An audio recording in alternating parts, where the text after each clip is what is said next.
welcome to Return to Joy. I'm Evie White, and today we're talking about values.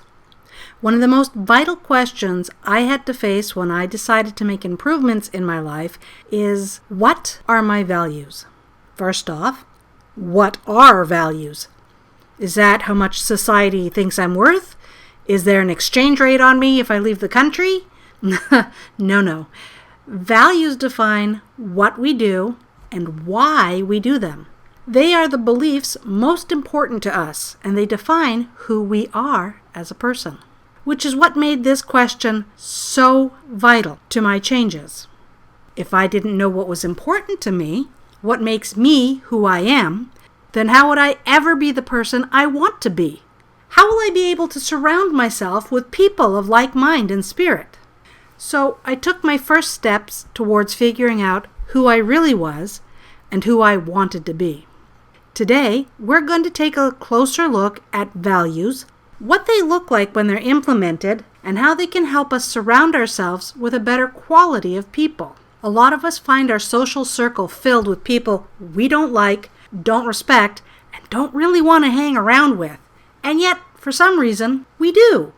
In fact, we seem to attract these people like we have some invisible bait tied around our necks. How do we change this? Well, that's where values come in. But be warned, it's going to drastically reduce your social circle. Just remember though, quality is better than quantity.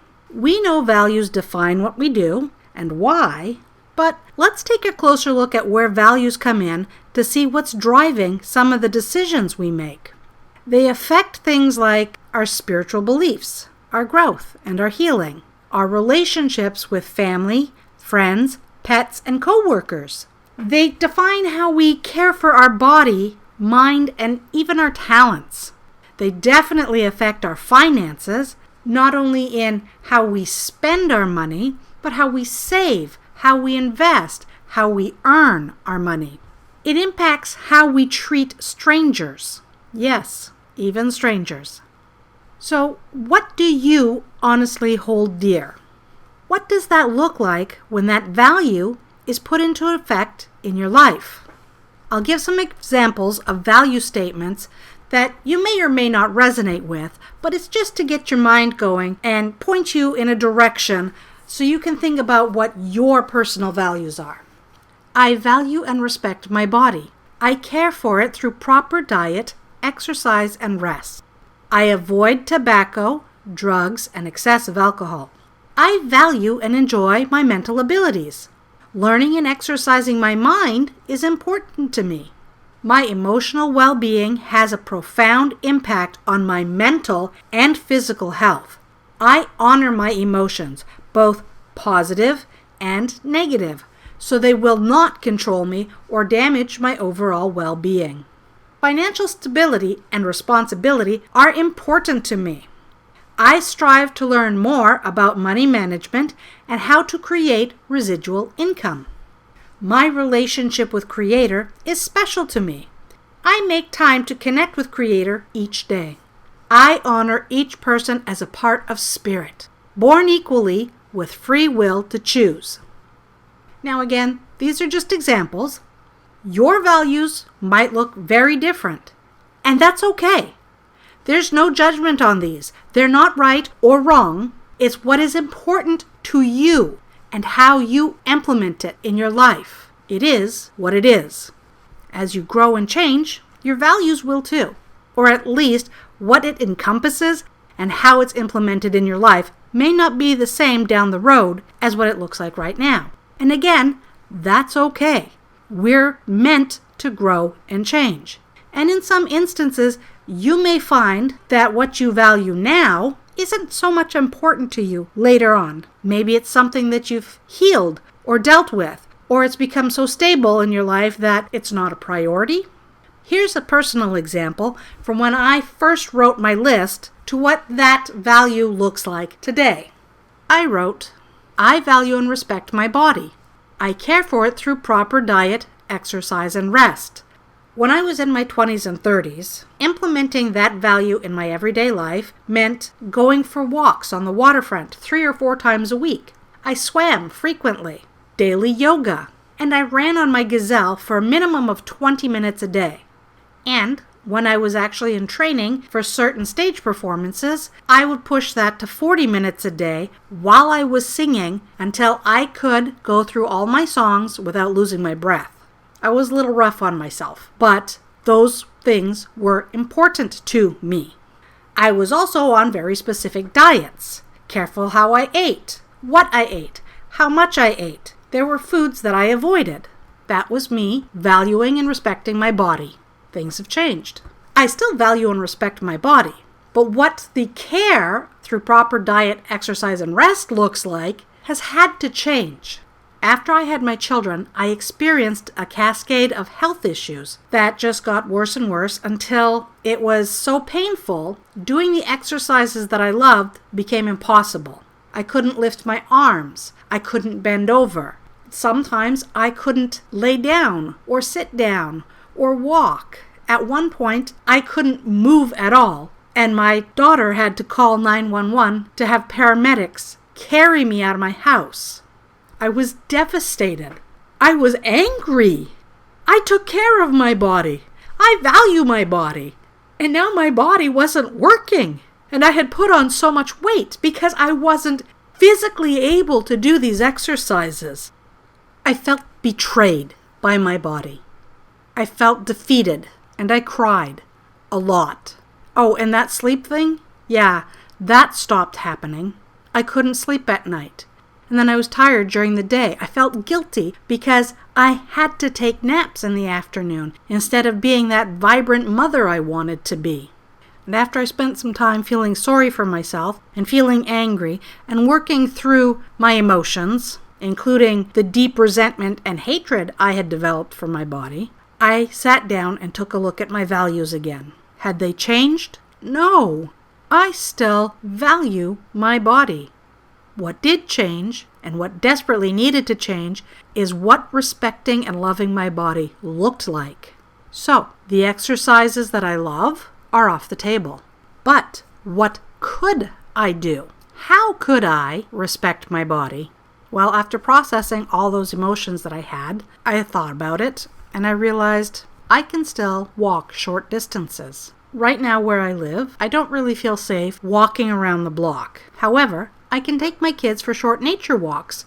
There are trails nearby that are safe. I can also park at the end of the lot when I go shopping. Walking the extra distance to and from the store is still exercise. I can't do full yoga anymore, but I can still do gentle stretches. I can't lift weights, but I can still do the movements with my arms to keep my body functioning. And sleep, I really had to stop beating myself up about those naps. I had to stop letting society tell me when it was acceptable for me to sleep. And no more diets. I realized that my body felt deprived and hungry all the time. There were things that my body was craving because I needed it. And being on these diets made my body hoard fat when I did eat. So I had to rethink how I fed my body, especially considering the fact that I had put on a lot of weight and my exercise was minimal. And I really had to get comfortable with understanding that my body may not look the way I want it to, but that doesn't mean I'm not treating it with respect. I'm simply doing the best I can to honor my body, to maintain that value that I hold so dear. But how did knowing my values help me? I was trying to change my life, turn things around, make improvements. So how does this list help with that? Well, here's what happened.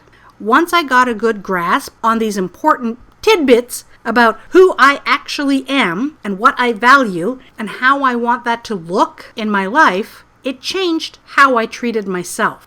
Remember, values are not right or wrong. They just are. And they're so important to you. If you ignore them or turn your back on your values, it will seriously harm how you feel about yourself, how you project yourself, how you will let others treat you. So one of the things was there was a big relief looking at my list of values, oh man, I could stop beating myself up about being quote-unquote neurotic about finances. Listen, good financial health is important to me. I like to be around people who also take good care of their finances. I would like to be with a partner who has good financial health, who is money savvy. I'm not saying he has to be stupid rich, but he needs to be responsible with money. I also could stop feeling guilty for reading. It sounds silly, but I'm sure some of you will understand this. The little voice in my head would say, "Why are you sitting down reading when you could be doing something more important?" But when I look at my list of values, right there it says, I value my mind. Keeping my mind sharp is important to me. It also says having quality leisure time is also important to me. And hey, sitting down to read a book covers both of those. I'm not slacking. I'm not lazy. I'm not putting off. I'm spending quality time with my values. Knowing that my emotional well-being has such a profound impact on the rest of my health, I took workshops to learn how to give healthy expression to my emotions, so I wasn't making myself physically ill by repressing things. I learned how to ask for support when I needed it, to communicate my needs clearly, and really, really importantly, I learned to define my boundaries and enforce them.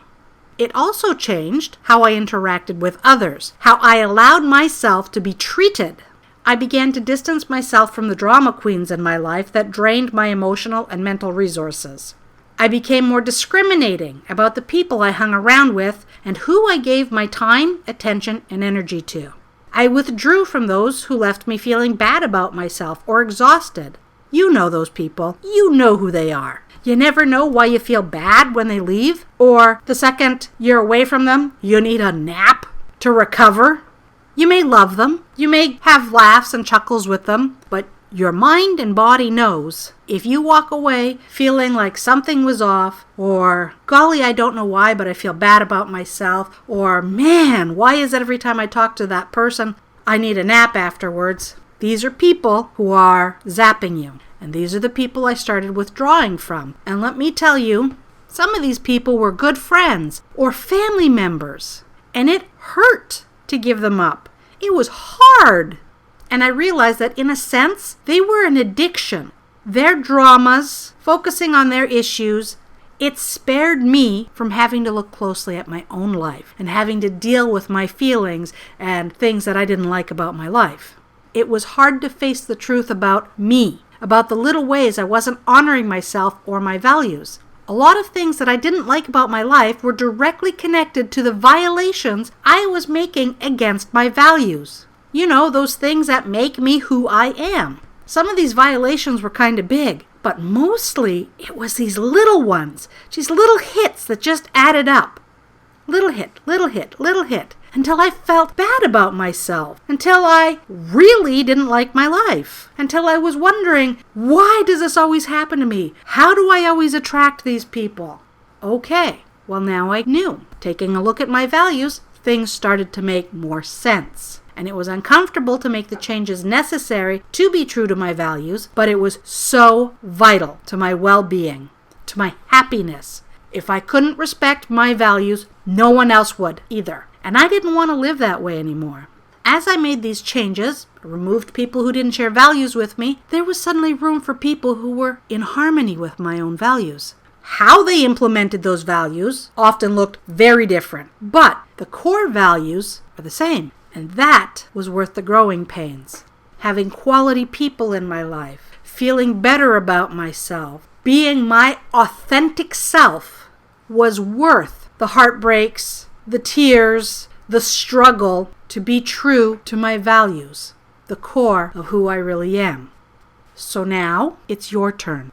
Make some time for yourself and sit down and think about it. What is important to you when it comes to relationships with yourself, with your spiritual beliefs, with other people, friends, family, your pets, your co-workers, your finances, every aspect of your life.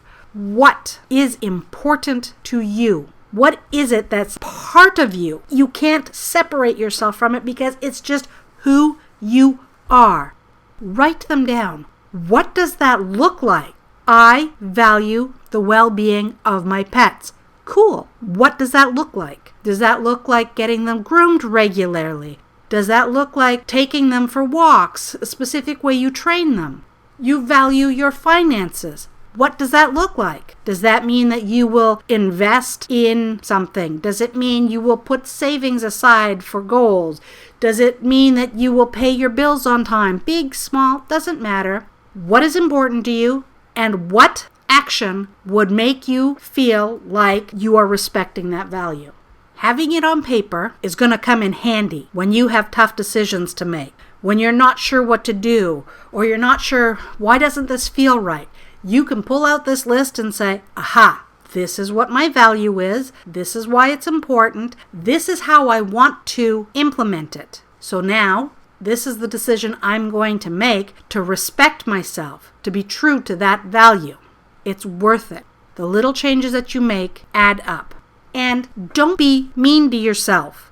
You're going to slip. You're going to make mistakes. You're going to do or say something that, man, that doesn't really fit with my value. Why did I do that? Why did I say that? Don't do that to yourself, okay? You're learning.